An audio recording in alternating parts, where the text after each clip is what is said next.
morning. It's a great group of kids, so if you're a parent of one of them, congratulations for doing things right. Keep up the good work. My wife and I have 3 daughters. They're all in college or beyond, but they played in youth orchestras and music all the way through, so congratulations on that. This piece is called a River Rhapsody. When I get a commission, I get all kinds of requests. Sometimes it's do whatever you want. One group gave me a title they wanted. Another group said, oh, I have a really great bass player. Would you please feature them in this piece? Annette and Helen, they said, well, can you start the piece to symbolize how this Prelude orchestra started with just 10 kids. I wanted to start really soft and small with a very small group of kids playing and then grow and grow. So then I thought, okay, how am I going to do that? Butterflies came to mind, some sort of a chrysalis and a cocoon coming out. Tried a little on that, but it didn't work. So I thought, oh, a river. And that's what we came up with. And it's called a River Rhapsody. And I'm going to kind of talk you guys through the piece, because you don't usually get to hear the composer talk. And in your captive audience, you're not going anywhere. So. It starts with the source, which is really just one player, and then we add people and people. So you might imagine a bubbling little spring or something, and this whole river is going to come from that. There's 7 parts to the piece, all flowing together. And no, the piece doesn't last half an hour, so don't worry. The source, and then now a stream, so it gets a little bit bigger, and then now a river. And that's an original theme that I used. And Hannah here is going to play the little river theme. Right, Hannah? Pick up. So you'll be listening for this over and over.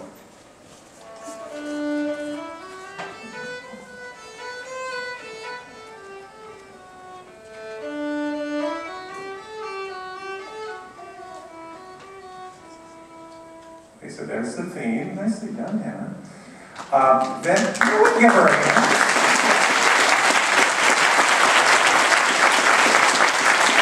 And I thought, I'm going to use river themes in my piece of River Rhapsody. And one thing cool about a composer is you can borrow from other composers in the past. And I thought, well, what other composers have used river themes? And one that came immediately to mind was the Blue Danube.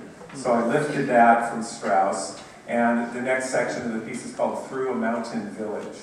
So you're going to hear the Blue Danube. And we've got, wait for it, we've got Nilu and Elias to demonstrate this.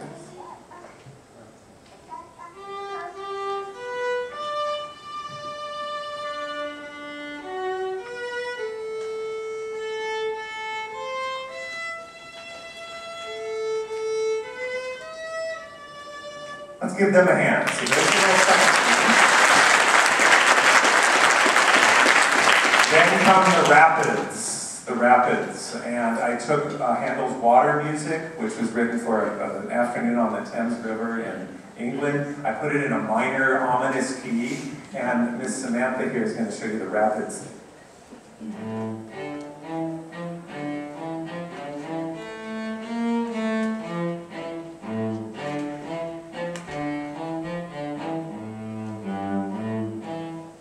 There's our rapids theme, water music.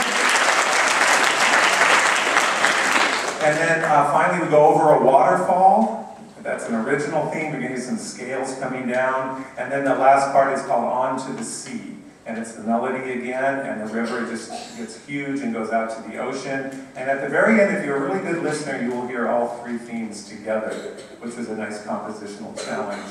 So you'll hear them just very briefly put into sort of a coda at the end. So I'd like to thank Helen Weed and Annette Brower for the opportunity to write this. This is a world premiere, and I hope you enjoy it. So picture yourselves going down the river and all these adventures. Here is a River Rhapsody.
Thank you.